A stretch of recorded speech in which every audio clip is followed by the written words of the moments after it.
आंचल एक आम सी औरत थी, ज्यादा पढ़ी लिखी नहीं थी, इसलिए लोगों के घरों का काम करके अपना और अपनी बेटी का पेट पाल रही थी। जब उसकी बेटी 10 साल की हो गई तो उसने दूसरी शादी कर ली। आंचल का दूसरा पति रिक्शा चलाता था। आंचल के सामने जब भी कोई औरत अपने पति की तारीफ करती तो वो उसे बहुत ही अजीब नजरों से देखती थी, क्योंकि आंचल के दोनों ही पति किसी लायक नहीं थे। उनमें किसी भी तरह की कोई खूबी नहीं थी और आंचल अपने दूसरे पति का खून करने की वजह से जेल में थी। और उसका पहला पति नशे का आदी था, जिस वजह से घर में रोज लड़ाई होती थी, जिस कारण आंचल ने उसे छोड़ दिया था।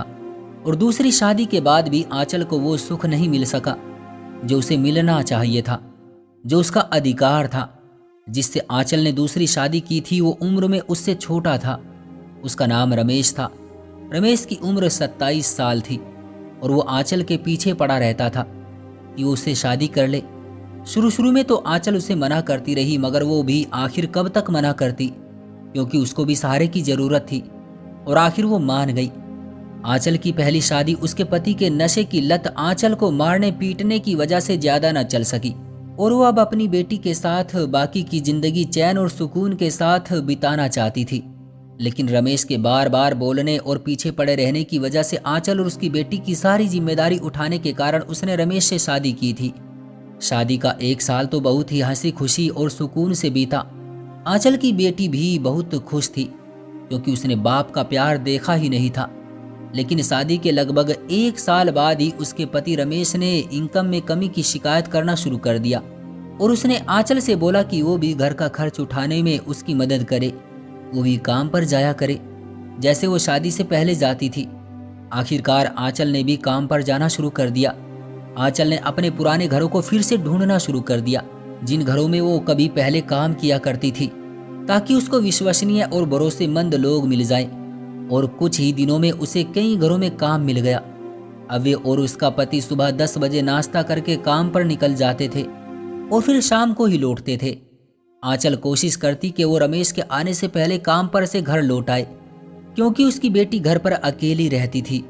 और कुछ दिनों के बाद आंचल ने महसूस किया कि उसकी बेटी कुछ डरी डरी सी रहने लगी है। आंचल के पूछने पर भी उसने कुछ नहीं बताया, बल्कि उसके विपरीत अपनी पुरानी यादों को ताज़ा करना शुरू कर दिया। जब वे अकेले रहते थे तो आंचल उसकी सारी इच्छा पूरी करती थी। वो अपनी मम्मी से बहुत कुछ बोल देती थी, इसलिए आंचल कल्पना भी नहीं कर सकती थी कि उसके साथ कुछ गलत हो रहा है। खैर, कुछ दिनों के बाद जहां आंचल काम करती थी, उन घरों में से एक घर में किसी की मृत्यु हो गई। वो किसी दूसरे शहर के रहने वाले थे, इसलिए वो मरने वाले की आखिरी इच्छा के अनुसार उसके अंतिम संस्कार के लिए उसकी जन्मभूमि पर लेकर चले गए। फिलहाल एक घर का काम बंद हो गया था, जिस कारण आंचल आज जल्दी फ्री हो गई। और जब वो सवेरा घर पहुंची तो रमेश उसे दरवाजे पर ही मिला। आंचल के पूछने पर उसने बताया कि वो अपना पर्स घर पर ही भूल गया था। खैर, वो दोनों जब घर में गए तो आंचल की बेटी कमरे का गेट बंद करके अंदर बैठी हुई थी। आंचल ने रूम का दरवाजा खटखटाया तो उसकी बेटी ने डरी डरी सी आवाज में पूछा, कौन है? आंचल ने कहा, बेटी दरवाजा खोलो। उसने जल्दी से दरवाजा खोला और आंचल के गले से लिपट कर रोने लगी। वो आखिर उसकी माँ थी। उसे तुरंत अपनी बेटी की सारी बात समझ में आ गई, लेकिन वो अभी मानने को तैयार नहीं थी। फिर हर दिन यही होने लगा। जब भी वो काम पर से आती तो रमेश को घर पर ही पाती। उसे पुराने मोहल्ले वालों से भी पता चला था कि रमेश की नीयत पहले दिन से ही ठीक नहीं थी। उसने आंचल से शादी उसकी बेटी की वजह से ही की थी। ये सोचकर वो बहुत उदास थी। वो इस बात को सच होते नहीं देखना चाहती थी, मगर अब रोज ऐसा होने लगा था। आंचल जब घर आती तो रमेश पहले से ही घर पर होता और उसकी बेटी खुद को कमरे में बंद करके डरी सहमी सी अपनी मम्मी के घर आने का इंतजार कर रही होती थी। कभी कभी वो सोचती उसने शादी करके बहुत बड़ी गलती की है, कभी सोचती कि वो अपनी बेटी को लेकर कहीं दूर भाग जाए। आंचल की खामोशी के कारण अब रमेश का डर बिल्कुल खत्म हो गया था। वो जब भी घर आती तो रमेश को घर में ही पाती और आंचल के घर आने पर रमेश चुपचाप घर से रिक्शा लेकर निकल जाता। उस दिन भी आंचल घर जल्दी आ गई तो उसने रमेश को घर में ही पाया। वो उसकी बेटी के साथ जबरदस्ती गलत काम करने ही लगा था कि आंचल ने सब कुछ देख लिया। आंचल की बर्दाश्त करने की क्षमता अब खत्म हो चुकी थी। दोनों में बहुत ज्यादा लड़ाई हुई। रमेश आंचल से बोलने लगा कि उसे ये सब बर्दाश्त करना पड़ेगा, वरना वो दोनों माँ बेटी को मार डालेगा। आंचल कुछ देर तो रोती रही, फिर अचानक उसे बहुत ही ज्यादा गुस्सा आया। उसने कुछ नहीं देखा, पास में ही पड़ा एक डंडा उठाया और रमेश के सर में इतनी जोर से मारा कि वो बेहोश हो गया। वो पहले से ही गुस्से में भरी बैठी थी। उसने उसी डंडे से मार मार कर उसकी जान ले ली, रमेश को मार डाला। अब रमेश के मृतक शरीर को छिपाने की बात आई। आंचल इतने भारी शरीर को कहाँ छिपा सकती थी? किसी कचरे के ढेर पर तो फेंक नहीं सकती थी, और ना ही मोहल्ले वालों की नजरों में लाकर उसका अंतिम संस्कार कर सकती थी, क्योंकि मोहल्ले के सारे लोग रमेश को अच्छी तरह जानते थे और सभी को उसके घर में होने वाले रोज रोज के झगड़े भी पता थे। यही सोचते सोचते सुबह हो गई और आखिरकार उसके दिमाग में एक तरतीब आ ही गई। आंचल की बेटी ने अभी तक अपने आप को कमरे में ही बंद किया हुआ था। वो बहुत ही ज्यादा डर गई थी। आंचल ने जल्दी जल्दी अपने घर के एक कोने में एक खड्डा खोदना शुरू किया और सुबह तक रमेश की लाश को उसमें दफन कर दिया। लेकिन पूरी रात घर में कुदाल की आवाज ने पूरे मोहल्ले को खबरदार कर दिया। वैसे भी हर दिन आंचल के घर से लड़ाई झगड़ों की आवाज मोहल्ले वालों को परेशान करती रहती थी और मोहल्ले में से ही किसी ने पुलिस को खबर दे दी।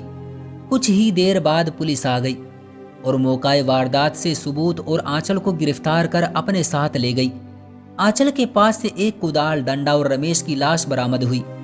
आंचल ने अपना जुर्म स्वीकार कर लिया और उसने रमेश को मारने की वजह भी वही बताई जो सच थी।